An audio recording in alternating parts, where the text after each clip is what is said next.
Cool. Okay. I'd like to call this meeting of the Ellis County Commission to order. Please stand for the Pledge of Allegiance. I pledge allegiance to the flag of the United States of America and to the republic for which it stands, one nation, under God, indivisible, with liberty and justice for all. Will the clerk please call the roll? Commissioner Neil Younger, Present. Chair Nathan Liker, Here. Commissioner Michael Burgess. Here. We have a quorum. Okay. Are there any changes to the order of business? I have none. Okay. Seeing none, we'll move on. Prior minutes. Has everybody had a chance to read through the prior minutes? Yep. We're good. Okay. Minutes are good. The consent agenda. Do we have any? All look good. I'll make a motion to approve the consent agenda items A through G. Okay. Second. I have a motion and a second. All those in favor say aye. Aye. Okay, consent agenda is approved. Issues from persons not on the order of business. Anybody from the public? Seeing none, we'll move on. Okay, monthly departmental report. Any comments, gentlemen? I have none. I don't have any comments. I'd like to make just a couple little points. EMS, I noticed, is still running 10 runs a day approximately. And kind of an odd one I caught was rural fire had 25 incidents for the month of January, which is, according to trend, is about 40% higher than normal. And then shout out to Road and Bridge for having over 1,660 hours of just snow and storm work. And on the sheriff's side, we're still averaging 8 people a day, 7 people a day out of county and running at our full capacity of our jail. So good job to all departments. Okay. Next, we have Ellis County Historical Society update.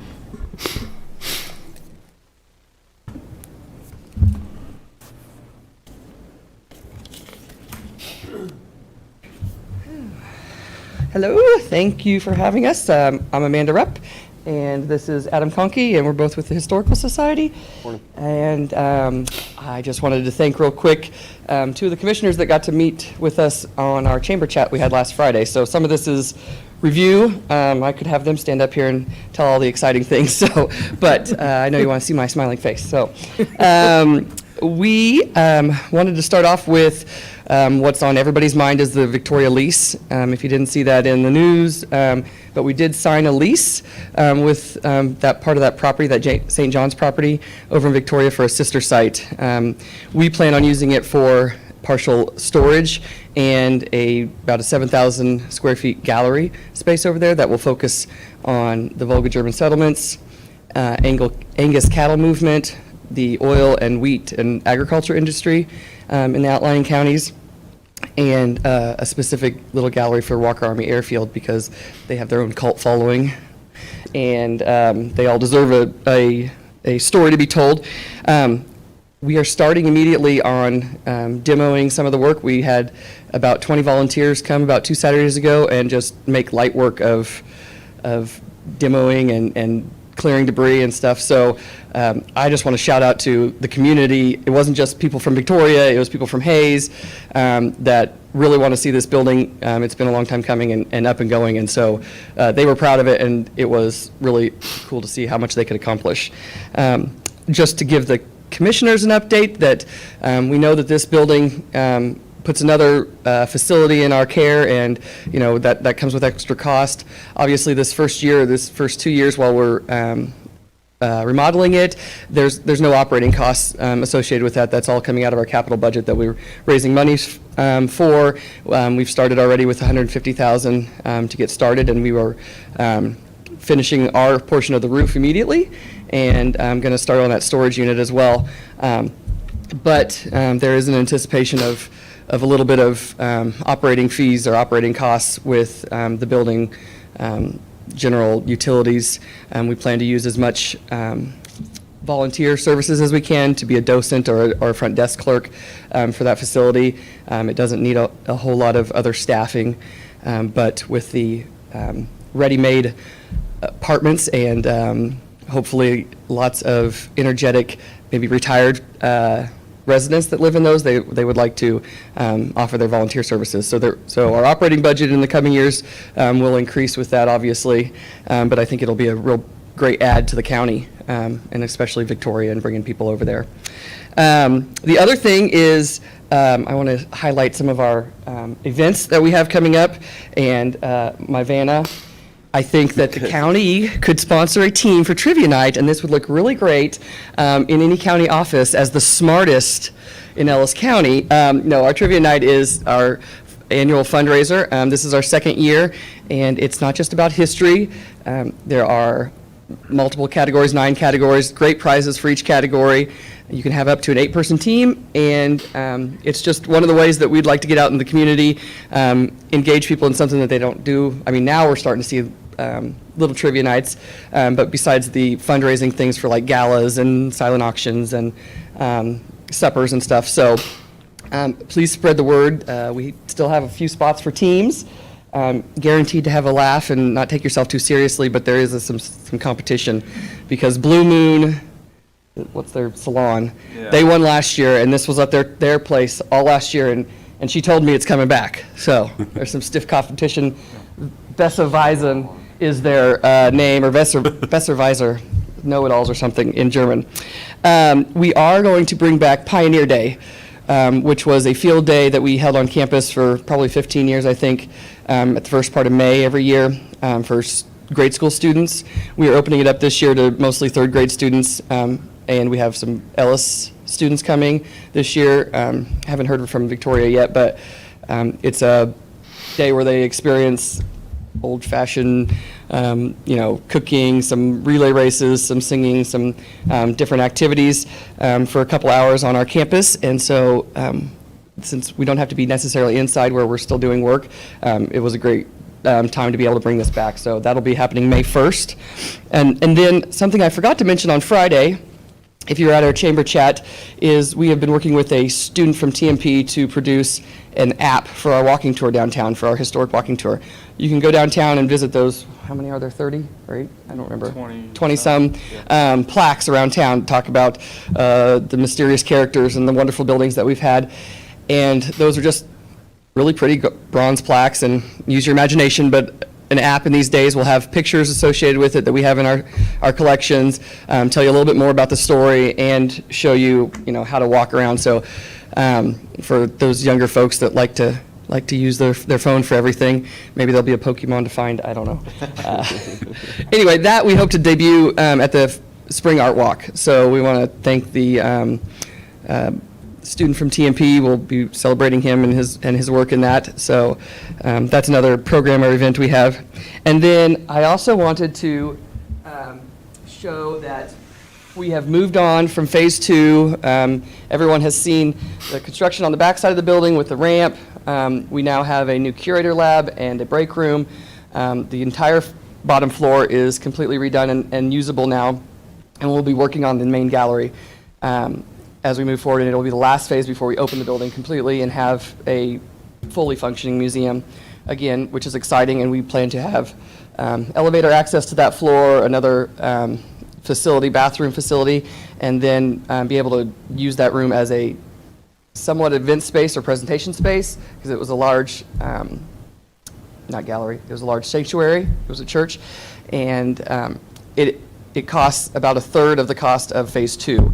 We got phase 1 done in a year for about $30,000. Phase 2 accomplished last year, which was amazing, at about $850,000. HVAC was a big part of that. They're finishing that up. And our phase 3, we kicked off at our annual meeting, and it's only mostly cosmetic work except for the bathroom and the elevator.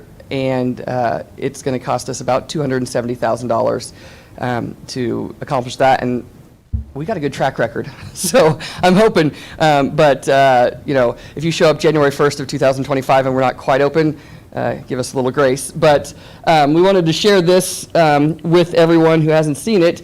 We decided to get everybody a little bit ramped up. We've been talking about this building for a while, and we have solicited a lot of people for donations, and they've given so graciously, but what's the fun in this last little push for the funds that we need? And we decided to have a brick by brick, just like our campaign shows, of what the Historical Society tries to do in saving these structures in our community, and a little bit to show progress instead of a thermometer that tells you how much they've raised or a number sitting on a board that tells you how much they raised. This painting was commissioned by Dennis Shield painted it. He's the gentleman that has done a lot of the murals around town. And the Jeter families have underwritten the cost of it and to reproduce it as a poster. And then we covered it with these bricks. So each brick is approximately worth $500. There's about 480 on there. And as we receive donations, or if someone wants to donate specifically $500 or more, and they want to pull off bricks, it's fun to see what lies underneath it because it is Hayes related. And on our annual meeting, we had an initial donation of 20 bricks, and then the rest of the crowd just started getting up and pulling some more. So it did turn out wonderful. It was fun. I think we pulled about 70 bricks off that night. We pulled another one off, thank you, on Friday, and we'll just continue to. So I wanted Adam to go around and show you guys, those who hadn't seen it, this, you might recognize some of these. We will also have a replica of this on Main Street, so people can drive by and see how much we're doing and what they recognize. Some of these buildings aren't here anymore in town, but we're really excited about it. So, and then, I don't know if you want to show them, but it's pretty cool. So I would stand for any questions or comments you guys have. I hope I didn't talk too fast. Commissioner? I'd like to thank the Jeter family for that also. It's been a short 3 years, but you have done a lot, Amanda. You're going to Victoria. So is your next venture Ellis then, or? Well, they've got a thriving museum at the moment, but obviously I would like to have some kinds of, touch on all the outlying counties. We have some plans to make some points of interest. The Vineyard Road up north of town is named for the vineyard that Father Summerisen started. He was one of the first resident priests. There's a priest in town and some local historians that really would like to see a monument or a plaque out there, but there's lots of other places around town around the county that deserve some notification, and maybe we can have a tour doing that, bringing some more tourism to town. That will bring that VCC. Yeah. It'll really speed that up over there now that you're jumping into this, and Yeah. It's going to be nice. And it's a mutually beneficial lease that we've formed with them. It is not a monthly contract for us. What we put into developing our section will basically be our rent for general terms. It's a 10-year lease initially, and we have the option to renew it indefinitely for no cost, basically, as long as we maintain our section to their standards and still utilize it to welcome visitors and not just as a storage unit. So, Okay, thank you again for what you're doing. That was a big tour. You took me through that building. I told her the last time I was in there, it was like a maze in there, and Yeah. nothing against the other ones that were there, but it's a big job, and I could a absolutely not do it. We literally had some new blood, like we just dumped out a bucket of new blood, and it just started going everywhere. I love it. So we couldn't do it without our board and our volunteers. So, and the community really, I think they were ready for it after pandemic, and there's lots. Now it's time to get excited about something again. I could tell it that you have a passion for it, because when you brought some of them books out and we looked, and the price of wheat was like 89 cents a bushel back when, and you get excited about that, and that's great. And it'll be fun to get the younger generation involved again, because you'll see a difference. We've got a lot of really old artifacts, but I've said this before, that the new old artifacts will be the rotary phones and the parachute pants and the your grandkids will be seeing a different museum, Yep. hopefully a lot more interactive, what we will have designed. So I can't, emphasize enough on all the different things that you put into motion over the last year and a half, 2 years. So thank you very much. Thank you for the update. I appreciated the chamber chat on Friday and the muffins and the coffee and getting the update then. So thank you for coming here and giving us further updates. And Mr. Commissioner Liker, I will gladly give you a tour. I'm sure you were busy on Friday morning, but you want to come on down and bring Darren with you, and we'll go through a whole bunch of your interest. I'm sure we've got something there that'll spark your interest, so. Oh, I appreciate that. I just couldn't make this Oh, past I Friday, understand. so appreciate it and keep up on the great work. Look forward to what's coming because you can see it. So And then if you'll oblige me for just a second, I do Yeah. this when I'm talking about our trivia night. For everyone, I want to give away a prize for anyone that can answer a general knowledge question. What is so special about a Hemingway cat? Nobody knows? Do you know? It has 6 toes. There you go. So please spread the word. We need a couple more teams. It is a fun night, and the cost for a team is $100. You can't take yourself too seriously because you can trump your way through it and buy answers or double your points. And I didn't say that. It's not political this year. where do people go to? They can come register? down to our office. We have a link online as well that they can sign up. We're taking registration through the weekend. The event is actually next Saturday.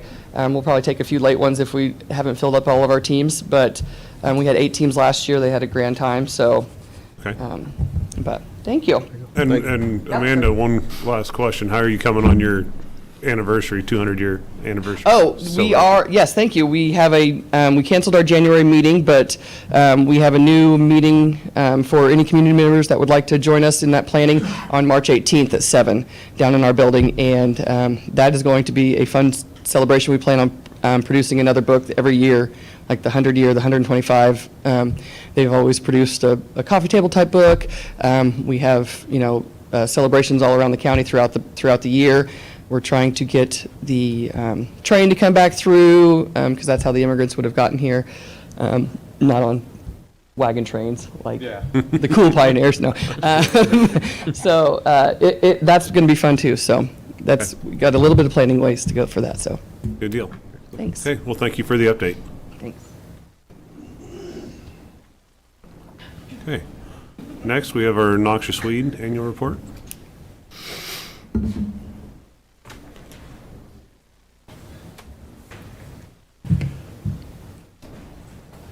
Good morning, Commissioners. Gary Haas, Weed Control Supervisor. I'm here this morning with my annual eradication and progress report for 2023 and my noxious weed management plan for 2024. These reports, they're required by the noxious weed law and the Kansas Department of Ag. The eradication report, it includes the financial summary, the weed survey of 10 randomly selected sections in the county, the herbicide treatment and disbursement summary, and an enforcement summary.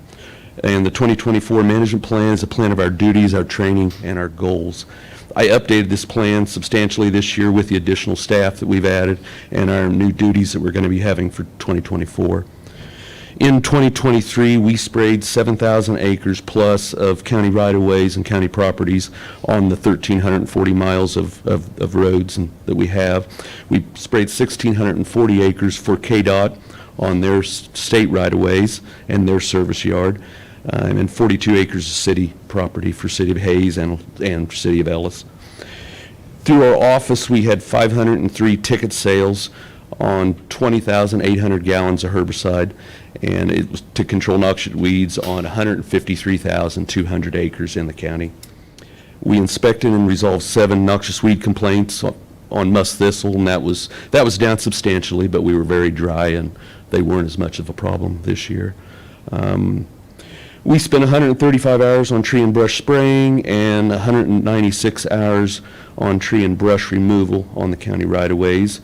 And with the additional help, which one of the additional guys started in September and the other one came on in December. Well, especially for the one in September, we started doing some of the mowing with Road and Bridge, and we did 387 hours of that on 630 miles of right-of-ways.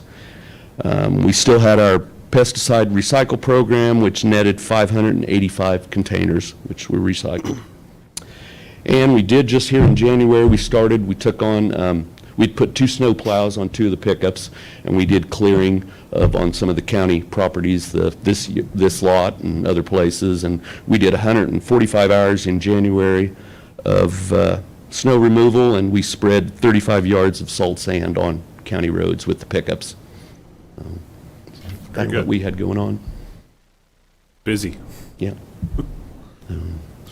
Any questions? So we're fully staffed now? Yes, we are. Trying to recall, we added 2 positions, which September and then December, so we're fully Yes, staffed. yes. Okay. Been going really well. We're kind of getting geared up for it and getting the equipment the way we need it, and we've been think it's doing a one of lot of those tree work things lately. I can tell the roadways and stuff have been cleared and stuff because nobody says anything. Yeah, Prior to that, when things aren't cleaned up, you kind of get these complaints or, things are why we want to do this. right. When it gets cleaned up, then nobody says anything. Nobody comes back to compliment and say, hey, the county's doing a good job, but you kind of get that residual effect of, well, when nobody's saying anything, then we must be doing it right. So, Yep, I we're think, shooting for. so. Only thing I got in your, when you're going to schooling and stuff, this Phragmite, Uh-huh. is that going to be a noxious weed here before long?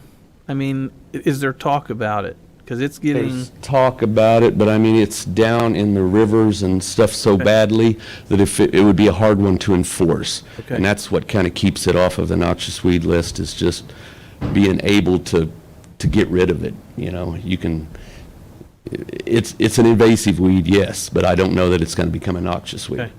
all right. So, and we are on our right-of-ways and everything, we're trying to get rid of all of it and keep it to where it doesn't spread onto the private property.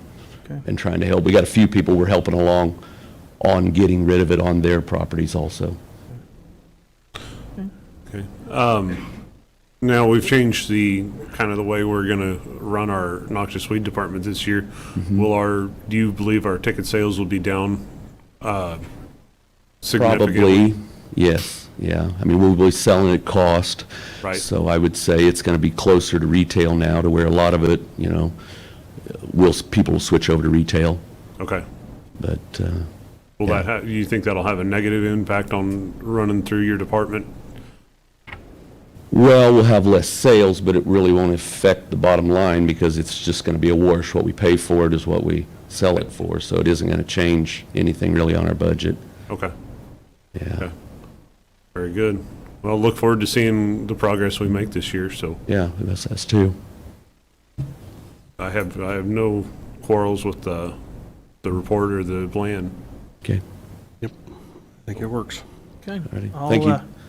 I'll move to approve the annual noxious weed eradication progress report for 2023 and approve for 2024 management plan.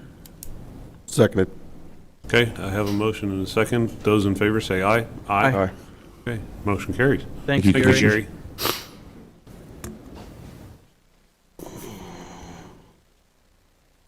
Okay. Next, we have Brendan with Public Works Summer Hours of Operation.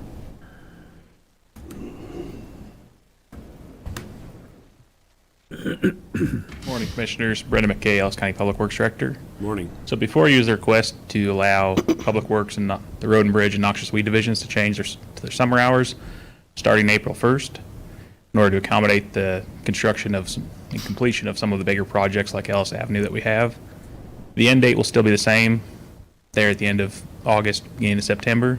And the only time that we would go back to a 5-day week is the week in which there's holidays. So Memorial Day and 4th of July would be the days we would run 4/8s during that week with the 8-hour holiday.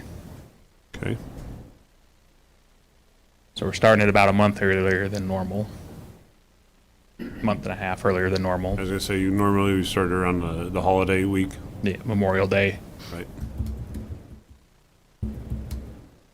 Okay. Is there a reason to start earlier than Yes. normal? The reason to start earlier is to complete Ellis Avenue project Okay. in a timely fashion in the time the commissioners requested it to be done. They requested it to be done early spring before we get into our asphalt season. So with the start and stop times you would have, the travel times going out to Ellis Avenue, working 5 days a week, I mean, it's a 40-minute drive from the shop out there. So you're losing 40 minutes each day, each way. So doing it 4 days, you gain that time back.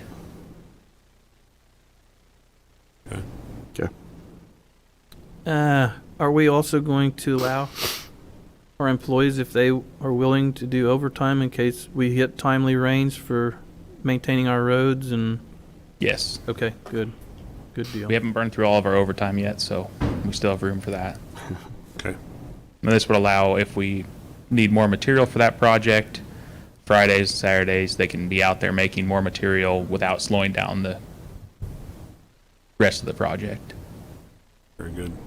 Is that the rock pit's not overly large and we don't want to open it up too big because there's not many rock roads in that area, so don't want to overproduce the rock or over expand the pit there. I like to keep it to minimal, disturb the ground as minimal as possible. Okay. So we'll make where we feel we need to be, but if we do need a little bit more, we're not going to need to open up the ground any further. We can just continue expanding where it is, going downwards. Okay. Any problems? No.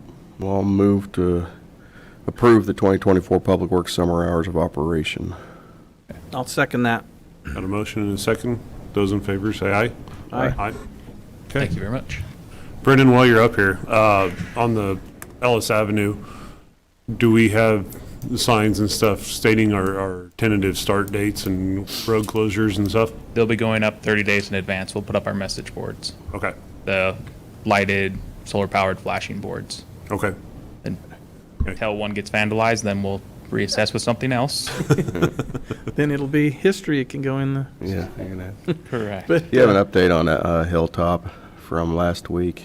So on the hilltop, there is some areas there that could use some improvements by adding a different product to it. As Commissioner Liker's aware, living on a sand road, you can't just keep adding sand on top of sand. It'll look pretty until there's traffic on it, and then it'll start washboarding bad. So there's a few areas out there, and sand doesn't stay nicely on hills. Their development name is Hilltop. There are a few hills in it. So some of those problems areas out there is the hills and then around the curves where you have a lot of traffic starting, stopping, turning. Those areas could benefit from the addition of incorporating rock into it.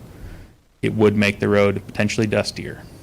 So you'll get complaints one way or the other, but we have not done that to developments, because if the development was a sand road and that's what the people moved out to, I don't want to create dust without the support of at least two of you to make the road system different than what it is.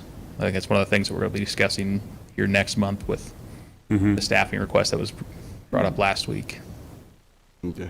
Well, we put some work, you put some, I guess, sand in it. Yeah, there's a few areas where it's just bare, it's been driven off the roadway, Yeah. where there wasn't enough sand to begin with, so Okay. we brought in some material in some of those areas. Liker Road is one as well. We built that up some to fix that road completely, or 280th up in the Liker division. To fix that one completely, we would need to basically start from scratch and reestablish the road. The drainage, the water can't get away from it because the drainage channel going out to the neighboring field is higher than the roadway. So water can't run uphill, unfortunately. If it could, it'd make my job easier. What I've been hearing, the part where the sand is mixed in with the rock, everybody likes that, and it's hanging in there. What is the traffic count on that road? Because you pop over the hill on Interstate, and you see vehicle after vehicle. A lot more than probably what's projected from Yeah. KDOT. So that stretch of roadway, the portion that we milled the sand into in particular, that's still a 40-foot original statute right-of-way. We have maps at our office that don't even show the roadway because it was Okay. minimally used and at the time of its creation. But with the new development that's gone out there, I can't give you an exact number, but it is our probably highest traveled unpaved road in this county by a long stretch. Yeah, we've got a couple right in that area that are high traffic. Brendan, since we're on the topic, what do we need to be looking at and doing on some of this stuff for our discussion to further this? Some of that will take, you requested last week for me to come up with solutions for Right. staffing levels for those areas. So that's what I'm working on with there. And then I'm also going through and looking at each road individually to see what improvements realistically we could do. I mean, improve the road, we could pave everything, but that's not a realistic solution to the problems.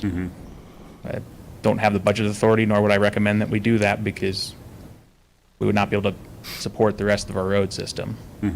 So I'm coming up with realistic targets that we can hit and stepping stones. and goalposts that we can keep going through.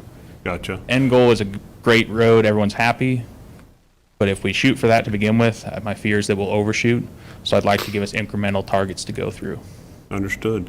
What about, you mentioned some traffic counts. Do we need to be looking at doing some studies on different areas? We can.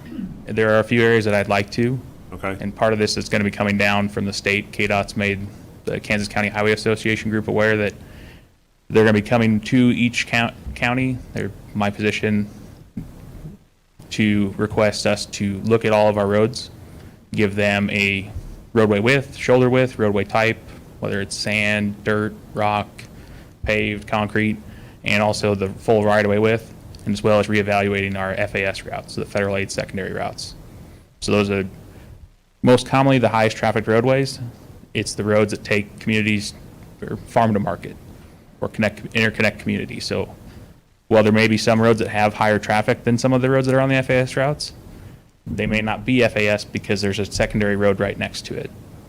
Because we have a few FAS routes that are minimal traffic, but they're needed in order to get people from County Line to 183 or from Victoria to Hayes or Catherine to Hayes or Victoria. So you aim for about, USDOT wants you to have at least 30% FAS routes. We're at 43, 44% if I'm not mistaken. So we're already above where they want us to be. So it may be that they want us to cut back some. Right now, the only benefit to having an FAS route, there isn't much of a benefit. Most of the grants, the High Risk Road grant is only applicable to FAS routes, but that's predominantly signing or major safety improvements. It's not bridges. The bridge grants that are out there with the additional funding from BIL, there's now more funding through the KLBIP for these FAS bridges. Before it was meant for a 50-foot or less structure. Now it's unlimited.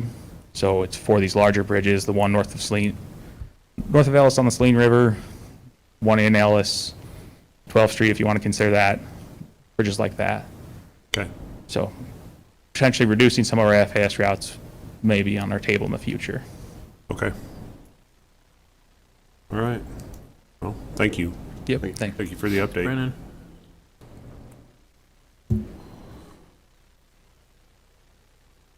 Okay, next, we have EMS equipment purchase. Danita? Good morning, Danita Schrader, Ellis County EMS Director. Today I was coming to you to ask for approval to purchase, they're called Technomount arm systems. We use these on our cots. We currently have 5 of them, and I would like to get 2 more for our other 2 ambulances. This is probably a specialized piece of medical equipment that goes on the side of the cot, which holds our EKG monitor up off of the patient. Our crews love them. They work very well, especially in cardiac arrest situations where the patient's laying flat and we can't utilize that space under the head of the cot. So we can hang IV solutions on the side of it. We can put our EKG there. It swivels so we can all see it. They're just really great and we love them. I wanted to use the funds out of our donation that we received from the Jack Samples estate to purchase the equipment. That's what his intent was, for us to help buy equipment for the EMS. You have any questions? No, I don't. Go ahead. I have none. You said you already have 5 of these in Yes. use? Yeah, we already have 5 of them, and then I'd like 2 more just to complete out our fleet. Okay. Other than that, it makes sense, so I get it. Well, I'll move to approve PO number 7807 for the purchase of 2 safety arm systems from Technomount System. I'll second that. I have a motion and a second. All those in favor say aye. Aye. Aye. Okay, motion carries. And then the second item I have here, every 2 years, our Region 1 EMS Council, we need reappointed to the council, and our December meeting was canceled, so he did not get these out to us till our February meeting here. But I just need signatures from the commissioners approving myself and Matt Mayer, my assistant director, to the council. Okay. This is a council you've been on for several terms. Yeah, 2 years already. I've been on it. We have meetings every 2 months in Hoxie. Basically discuss all the EMS happenings in the northwest part of Kansas and what to move forward with ideas and everything. So Okay. So has Matt been on the same term as you have for 2 years, or is he just, well, when he came in I think a year after me, so Okay. he's a little bit behind, but yeah. good?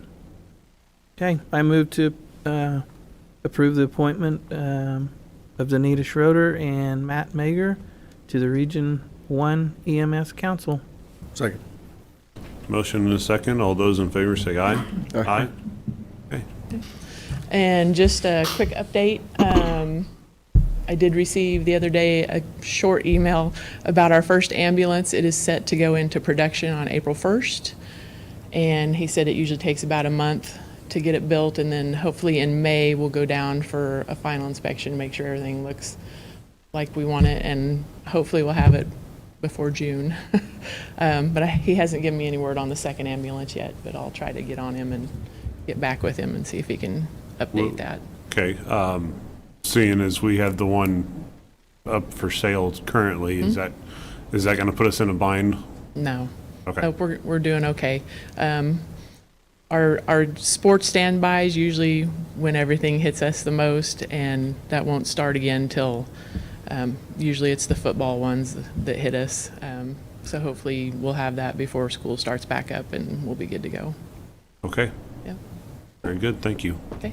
And congratulations on the answer before. Oh, thank That's why you. we have good head department. Thank you. Okay. Next, we have County Administrator Report. Darren? I just wanted to make a quick announcement, just to give some kudos to our buildings and ground staff. They've been doing quite a bit of projects here lately, from assisting different contractors with the HVAC upgrade at the Law Enforcement Center. But you noticed in this room, got the wall up, the ceiling tiles have all been replaced, and then on the back side, as you leave, or some of you saw when you walked in, the new training facility, the training room has been done. They've still got a little bit of finishing work in there. But they've also been over down in the dispatch center, redoing some cabinetry and a wall and everything down there to upgrade the space for them. So they do an excellent job. They're not just with what they do on their everyday, but when we have these special projects, is doing a little bit of remodel work. They do an excellent job. So I just wanted to give my appreciation to the work that they do and making our county facilities a better place. Good deal. Okay. Next, County Commissioner Reports. Mr. Burgess? I did attend the Historical Society's Chamber Chat on Friday, and it's kind of my favorite week. It's state wrestling championships this week, and we're sending 19 kids from this area. So from Hayes, TMP, and Ellis, 19 kids are competing. I think that might be the most we've sent to a state championships combined between boys and girls, and 5-4, 3-2, 1A championships. So good luck to all of them. Brings back some hardware. Good deal. Mr. Younger? Okay, I did attend the Imagine Ellis County. I guess in the future we'll probably get with the city. There was some things that were brought up in there from some individuals that were here from Kearney, and then vice versa. Some of the people from here went up there. So that was a pretty interesting meeting. So, and then I did go to the drug court, and we did graduate 2 young ladies and 1 man. So good for them, and good for all of the people in the team that helped them out. That makes a big difference. And Darren and I met with the with PW on some of the change orders last Thursday. Then I also did go to the Historical Society opening, and then last night I went to the KPA meeting, which a lot of our firefighters were there, and had a pretty decent turnout. There was probably 30 or so people there, which is important, that if there is something that goes wrong, that we have all kinds of different entities we can go to and trust them.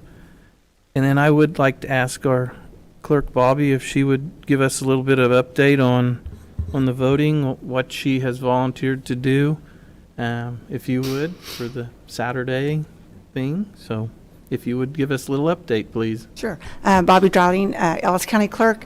This year, on each of my elections, I am planning on offering Saturday voting.